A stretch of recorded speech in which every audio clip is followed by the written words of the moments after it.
Kita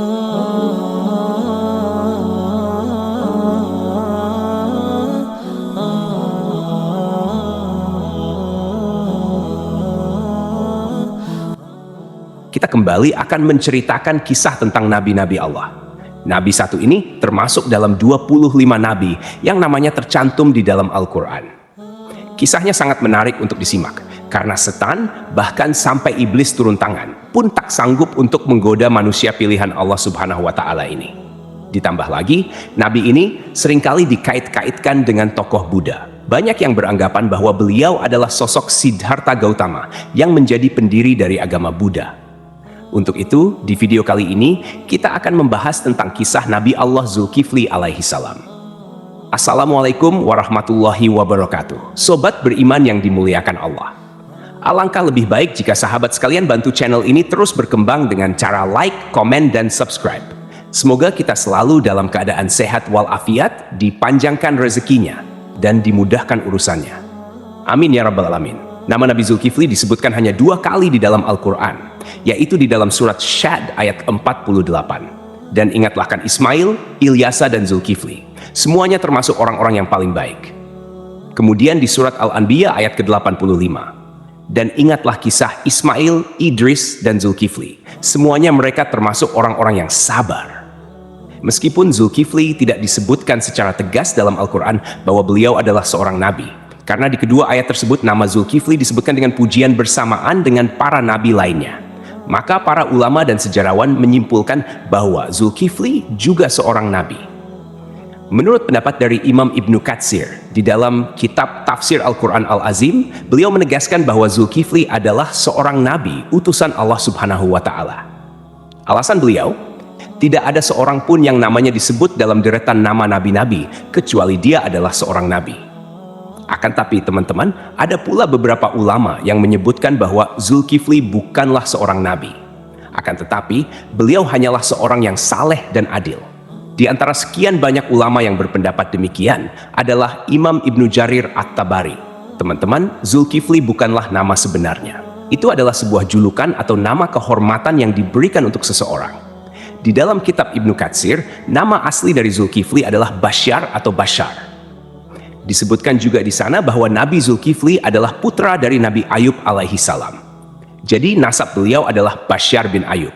Nasab lengkapnya adalah Basyar bin Ayub bin Amus bin Tawaf bin Rum bin Aish bin Ishak bin Ibrahim al-Khalil. Beliau hidup sekitar abad ke-16 sampai abad ke-15 sebelum Masehi dan diutus Allah Subhanahu wa Ta'ala kepada suatu kaum yang bernama Arami atau Amori. Kaum ini adalah bangsa Romawi kuno yang tinggal di wilayah sekitar Damaskus, Suriah, dan Yordania. Di sanalah Nabi Zulkifli melanjutkan tugas kenabiannya dari ayahnya, yaitu Nabi Ayub. Ini adalah pendapat dari Imam Ibnu Katsir. Namun, para ulama lain ada yang berbeda pendapat tentang kapan masa diutusnya Nabi Zulkifli ini. Kalau menurut Imam Ibnu Jarir At-Tabari, Nabi Zulkifli adalah penerus dari Nabi Ilyasa, yang hidup sekitar abad ke-9 Masehi. Namun, antara Imam Ibnu Katsir dan Imam At-Tabari sama-sama menyebutkan bahwa Nabi Zulkifli adalah salah seorang raja di negeri Syam. Kisahnya begini, teman-teman. Ada sebuah negeri di Syam yang dipimpin oleh seorang raja saleh. Raja ini merupakan salah seorang nabi yang diutus Allah Subhanahu wa Ta'ala. Beliau bernama Raja Ilyasa atau Nabi Ilyasa. Ketika itu, Nabi Ilyasa sudah sangat tua dan beliau tidak memiliki anak laki-laki sebagai penerusnya. Maka ketika itu, Nabi atau Raja Ilyasa mengumpulkan rakyatnya di suatu tempat. Kemudian Nabi Ilyasa berkata, "Wahai kaumku, saat ini aku sudah sangat tua dan tidak memiliki pengganti di kerajaan ini. Aku akan menunjuk salah seorang di antara kalian untuk menjadi penggantiku selagi aku masih hidup dan agar aku bisa melihat bagaimana kerjanya. Siapa yang mau menerima 3 hal dariku, maka aku akan tunjuk dia sebagai penggantiku. Yang pertama, selalu berpuasa di siang hari. Yang kedua, selalu salat pada malam hari. Dan yang ketiga, dia tidak pernah marah seumur hidupnya." Makanya orang-orang dari kaumnya merasa tak sanggup melakukannya. Mereka pun saling tap-tap-tapan satu sama lain, berharap salah seorang di antara mereka ada yang tunjuk tangan. Namun ditunggu beberapa lama, tak satu pun orang mau melakukannya ketika itu. Lalu dari barisan belakang ada yang menyahut, "Saya, wahai Nabiullah." Suara itu berasal dari seorang laki-laki yang usianya masih sangat muda. Pemuda ini bernama Basyar. Kemudian Nabi Ilyasa berkata, "Wahai anakku, engkau masih sangat muda. Tugas ini sangatlah berat untukmu." Nabi Ilyasa pun menolak pemuda ini karena dirasa dia masih sangat muda dan terlihat masih sedikit pengalaman. Keesokan harinya, di tempat yang sama dan dengan orang-orang yang sama, Nabi Ilyasa berseru hal yang sama lagi kepada kaumnya. Tapi tetap saja, ketika itu tak ada yang mau menerima tawaran tersebut, kecuali pemuda yang bernama Basyar. Dia kembali mengacungkan tangan, dan lagi-lagi Nabi Ilyasa menolaknya dengan alasan yang sama. Sampailah pada hari ketiga, Nabi Ilyasa berseru hal yang sama. Beliau berharap kali ini bukan hanya Basyar saja yang tunjuk tangan. Tapi ternyata teman-teman, sama seperti kemarin, ketika itu hanya Basyar yang tunjuk tangan dan menyanggupi segala persyaratan tersebut. Alasan detail Nabi Ilyasa menolak adalah karena selain dia harus menjadi raja yang menjamin kesejahteraan semua kaumnya, dia juga harus menjadi hakim yang adil, yang bisa berlaku bijaksana dalam memutuskan segala permasalahan kaumnya. Nah, karena Basyar ini masih sangat muda, Nabi Ilyasa khawatir dia tidak bisa berlaku adil dan bijaksana. Akhirnya, karena sudah 3 kali tidak ada yang mau, Nabi Ilyasa pun mengangkat Basyar menjadi raja sekaligus hakim. Namun, kegiatan yang dilakukan Basyar tetap dipantau oleh Nabi Ilyasa. Basyar pun mulai menjalani puasa di siang hari dan salat atau beribadah sampai larut malam. Sehari-hari, dia juga selalu menahan amarahnya. Nabi Ilyasa kagum dengan pemuda ini. Tak disangka-sangka, dia sanggup menjalani semua persyaratan itu. Dia juga luar biasa bijak dalam menyelesaikan segala masalah di dalam kaumnya. Nabi Ilyasa bangga kepada Basyar yang telah menepati janji-janjinya. Karena itu, Basyar diberikan julukan Zulkifli, yang artinya sanggup. Karena kesanggupannya menjalankan semua persyaratan. Ditambah lagi, dia selalu berlaku adil dan bijaksana. Sobat beriman yang dimuliakan Allah, kisah naiknya Zulkifli atau Basyar menjadi raja disampaikan oleh Imam Ibnu Katsir di dalam kitabnya yang berjudul Qisasul Anbiya. Hanya saja, nama rajanya berbeda, bukan Nabi Ilyasa, melainkan di sana dituliskan raja itu bernama Yasa. Lain halnya di dalam kitab Ibnu Jarir, beliau menuliskan bahwa raja pada masa itu adalah Nabi Allah Ilyasa. Seiring berjalannya waktu, Nabi Ilyasa pun meninggal dunia. Kini, Raja Zulkifli tak ada lagi yang memantau. Sepeninggal Ilyasa, Nabi Zulkifli memimpin negeri Syam dengan sangat baik. Zulkifli sangat mementingkan urusan rakyatnya daripada urusan dirinya dan keluarganya. Beliau memegang teguh janjinya untuk selalu berpuasa di siang hari, beribadah di malam hari, dan tak pernah sekalipun marah. Zulkifli selalu sabar dalam keadaan apapun. Di sisi lain, iblis melihat kesalehan dan kebaikan Nabi Zulkifli dalam memimpin rakyatnya, serta begitu kuatnya dia memegang janji. Maka, iblis pun tak tinggal diam. Kemudian, iblis mengutus tentaranya, yaitu setan-setan yang sangat kuat, untuk menggoda Zulkifli supaya minimal goyah sedikit keimanannya. Berkali-kali iblis mengutus setan untuk menggoda, berkali-kali pula mereka gagal. Tak ada satupun setan yang berhasil menggoda Nabi Zulkifli ini. Akhirnya, iblis berinisiatif untuk turun tangan langsung menggoda Nabi Zulkifli. Dia pun mulai mencari waktu yang tepat. Teman-teman, di dalam kerajaan Nabi atau Raja Zulkifli ini, setiap harinya beliau sibuk dengan urusan kerajaannya. Setiap hari, jadwal beliau dari pagi sampai siang adalah berangkat ke pengadilan di negeri itu untuk menjadi hakim dan menyelesaikan masalah-masalah rakyatnya. Kemudian, persidangan dilanjutkan kembali setelah beliau bangun. Persidangan berlangsung hingga sore atau malam hari. Malam harinya, beliau beribadah dan berdoa sampai larut malam. Keesokan paginya, beliau kembali ke persidangan. Begitulah rutinitas yang dilakukan Nabi Zulkifli setiap harinya. Zulkifli benar-benar merupakan figur seorang raja yang memuliakan seluruh rakyatnya. Melihat kesalehan Nabi Zulkifli, iblis pun mencari peluang untuk menggoda beliau. Kali ini, iblis berniat membuat Nabi Zulkifli marah, agar beliau melanggar janjinya kepada Nabi Ilyasa untuk tidak marah sama sekali. Akhirnya, pada suatu hari, iblis datang menemui Nabi Zulkifli dengan menyamar sebagai seorang kakek tua renta dan miskin. Hari itu, Nabi Zulkifli sedang merasa sangat lelah. Ketika jam istirahatnya tiba, beliau segera pulang lebih awal untuk tidur siang. Baru saja beliau hampir terlelap, iblis yang menyamar sebagai kakek tua mengetuk pintu kamarnya. Dari dalam kamar, Nabi Zulkifli bertanya, "Siapa itu?" Iblis menjawab, "Aku orang tua yang teraniaya." Nabi Zulkifli pun bangun dan membukakan pintu. Iblis kemudian mengarang cerita, mengaku bahwa ia mengalami banyak perlakuan semena-mena dari kaumnya.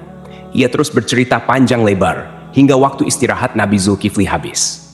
Meski kelelahan, Nabi Zulkifli tetap mendengarkan cerita itu dengan sabar. Ketika tiba waktunya untuk kembali ke persidangan, Nabi Zulkifli berkata, "Wahai paman, engkau bisa meneruskan ceritamu nanti. Datanglah ke tempat persidangan sore ini. Aku akan membantu menyelesaikan masalahmu di sana." Nabi Zulkifli pun kembali ke persidangan dan menjalankan tugasnya sebagai hakim. Namun, ketika sore tiba, kakek tua itu tidak kunjung datang. Nabi Zulkifli menunggu hingga malam hari, tetapi kakek tua itu tetap tidak muncul. Beliau pun pulang ke rumah dengan pikiran bahwa mungkin kakek tua itu akan datang esok hari. Keesokan harinya, Nabi Zulkifli seperti biasa duduk di persidangan untuk menyelesaikan permasalahan rakyatnya. Beliau menunggu hingga siang, tetapi kakek tua itu tetap tidak datang. Ketika waktu istirahat tiba, Nabi Zulkifli menutup sementara majelisnya dan pulang untuk tidur siang. Namun, baru saja beliau tertidur, kakek tua yang sama kembali mengetuk pintu. Nabi Zulkifli membuka pintu dan berkata dengan lembut, "Wahai paman, bukankah sudah kukatakan padamu kemarin, datanglah ketika aku di persidangan. Aku akan menyelesaikan masalahmu di sana." Namun, kakek tua itu kembali mengarang cerita, berbicara panjang lebar hingga waktu istirahat Nabi Zulkifli habis untuk kedua kalinya. Meski sangat lelah, Nabi Zulkifli tetap sabar. Beliau berkata, "Wahai paman, datanglah ke majelisku sore ini. Aku akan menunggumu di sana untuk menyelesaikan masalahmu." Kakek tua itu pergi dan Nabi Zulkifli kembali ke persidangannya. Karena tak sempat istirahat, beliau tampak sangat lelah dan mengantuk.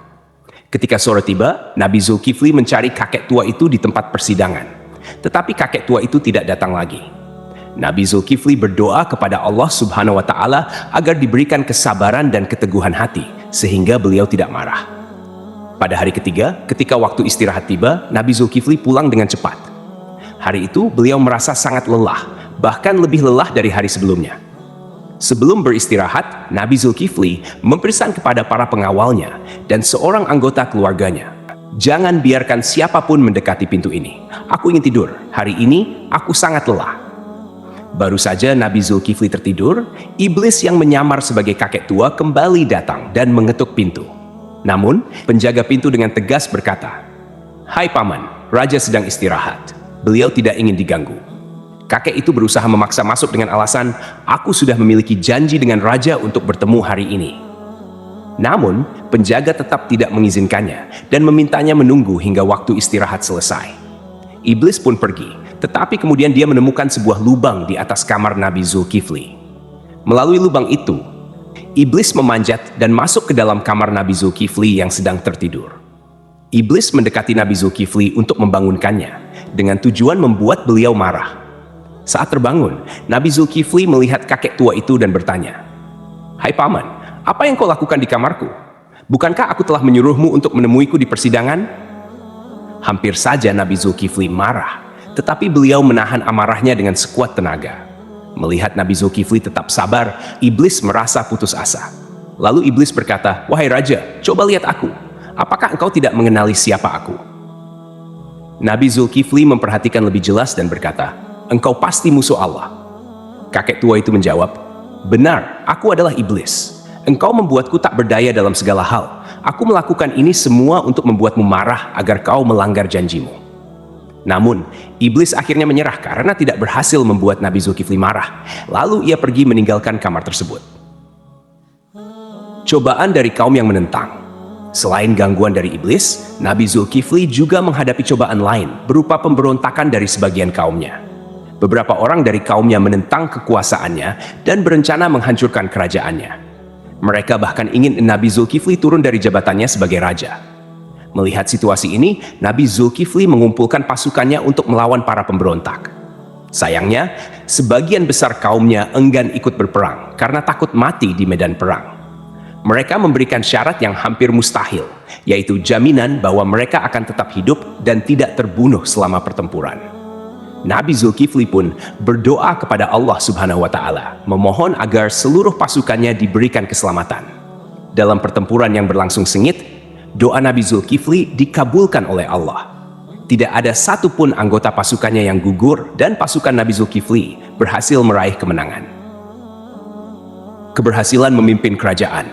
Setelah kemenangan itu, kerajaan Nabi Zulkifli menjadi lebih tentram dan sejahtera. Nabi Zulkifli memimpin dengan keadilan dan kebijaksanaan, menjalani hidup dengan sederhana, serta selalu mementingkan kesejahteraan rakyatnya. Beliau dikenal sebagai pemimpin yang sabar, tidak pernah marah, dan selalu memegang teguh janjinya. Dalam tafsir Imam At-Tabari, disebutkan bahwa Nabi Zulkifli adalah penerus dari Nabi Ilyasa. Namun, sebagian ulama lainnya meyakini bahwa Nabi Zulkifli adalah orang yang sama dengan Nabi Yehezkiel, yang dimakamkan di Babilonia, di sebuah tempat bernama Al-Kifo, yang kini berada di kawasan Irak. Abdullah Yusuf Ali dalam The Holy Quran menyebutkan bahwa kata Kifli adalah bentuk Arab dari Yehezkiel, yang berasal dari bahasa Ibrani. Berdasarkan pendapat ini, Zulkifli bukanlah sebuah julukan melainkan nama asli. Terlepas dari kebenaran pendapat ini, para ulama seperti At-Tabari, Ibnu Katsir, Ibnu Ishaq, dan Ibnu Qutaibah sepakat memandang Yehezkiel sebagai Nabi Allah. Ibnu Katsir bahkan mengisahkan Nabi Zulkifli dan Nabi Yehezkiel sebagai dua cerita yang berbeda. Artinya kedua nabi ini dianggap sebagai tokoh yang berbeda. Ada pula perdebatan panjang yang menyebutkan bahwa Zulkifli adalah sosok Buddha Siddhartha Gautama, seorang tokoh yang diyakini sebagai pendiri agama Buddha. Siddhartha Gautama diperkirakan hidup antara abad ke-6 hingga ke-4 sebelum Masehi. Beberapa pendapat menyatakan Buddha adalah Nabi Zulkifli. Ada juga yang menghubungkannya dengan Nabi Idris, dan bahkan ada yang menyebut Buddha adalah Nabi Khidir.